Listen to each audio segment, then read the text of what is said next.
అందరికీ నమస్కారం. ఏసీఎల్పిలో bank manager గారు రిజెక్ట్ చేసినటువంటి ఎస్హెచ్జీస్ ఏపీఎం లాగిన్లో ఏ విధంగా ఎడిట్ చేయాలి అనేది తెలుసుకోవాలంటే ఈ వీడియో స్కిప్ చేయకుండా చివరి వరకు చూడండి. ముందుగా మనకి గత సంవత్సరంలో 2025-26కు సంబంధించి ఏదైనా ఎంసీపీలో కరెక్ట్గా లేదు, ప్రాబ్లం ఉంది అని అంటే మేనేజర్ గారు రిజెక్ట్ చేయగానే మనకు ఇక్కడ డాక్యుమెంట్స్లో ఎంసీపీ డాక్యుమెంట్లు ఓపెన్ చేసుకుంటే అక్కడ కనిపించేటివి, అక్కడ రిజెక్ట్ చేస్తే సీసీ గారికి వెళ్ళిపోయేటివి. సీసీ గారి లాగిన్లో ఆ మెంబర్ డీటెయిల్స్ అంతా కూడా కరెక్ట్ చేసి మనం పంపించేవాళ్ళము. కానీ ఈసారి మొత్తం ఎడిట్ చేయడానికంతా కూడా ఏపీఎం లాగిన్కే ఇవ్వడం జరిగింది. సో ఇప్పుడు మేనేజర్ గారు ఏదైతే రిజెక్ట్ చేస్తారో ఆ గ్రూపులు మళ్ళీ ఏపీఎం లాగిన్లో మైక్రో క్రెడిట్ ప్లాన్లోనే ఉంటాయి. సో ఇప్పుడు మళ్ళీ మైక్రో క్రెడిట్ ప్లాన్ ఒకసారి క్లిక్ చేసినట్లయితే మనకు మేనేజర్ గారు ఏ గ్రూప్ అయితే రిజెక్ట్ చేశారో ఆ గ్రూపులు కూడా ఇక్కడ కనిపిస్తాయి. సో ఆ గ్రూప్ సెలెక్ట్ చేసుకొని మనకి అందులో ఏ మెంబర్ అయితే మనకు ప్రాబ్లం ఉందో ఆ మెంబరు సెలెక్ట్ చేసుకొని ఆ మెంబర్ యొక్క వివరాలు ఇక్కడ ఏంటంటే కొన్ని చాలా ఇష్యూస్ ఉన్నాయి. ఒకటి అమౌంట్ తప్పు పెట్టుంటారు, లేకుంటే యాక్టివిటీ తప్పు పెట్టుంటారు, లేకుంటే మంత్ తప్పు పెట్టుంటారు. అలాగే కొన్ని వర్షన్లు చేంజ్ అయ్యేటప్పుడు లోన్ రిక్వైర్మెంట్ పెట్టినా కానీ కొన్ని మెంబర్ బయోమెట్రిక్ లేకుండా కూడా బ్యాంకుకు ఎంసీపీలు వెళ్ళిపోయినాయి. కానీ అక్కడ ఎంసీపీలో ఇంటూ మార్కు కనిపిస్తూ ఉంది. సో అలాంటివి కూడా బ్యాంక్ మేనేజర్ గారు రిజెక్ట్ చేస్తున్నారు.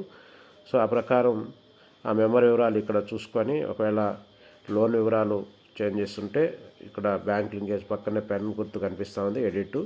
సో ఎడిట్ సెలెక్ట్ చేసుకొని ఆమెకు సంబంధించి లోన్ అమౌంట్ ఏదైనా మార్చాలన్నా, అలాగే మనకి బ్యాంక్ లింకేజ్ కాదు అది వేరే ఫండ్ అని మార్చాలన్నా ఏదైతే అది చేసుకోవచ్చు. సో ఆ ప్రకారం మంత్ మార్చాలన్నా కూడా మార్చుకోవచ్చు. సో ఫైనల్గా ఇవన్నీ కరెక్ట్గా ఉంటే సేవ్ చేసి ఇక్కడ మెంబర్ బయోమెట్రిక్ అడుగుతుంది.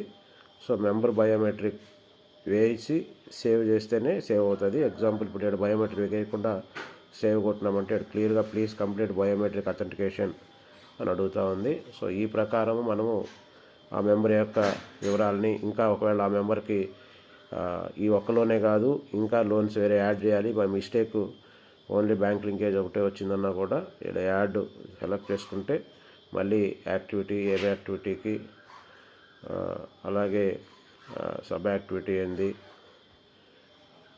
నెక్స్ట్ ఏ మంత్లో కావాలి, అలాగే రిక్వైర్మెంట్ అమౌంట్ ఎంత, అలాగే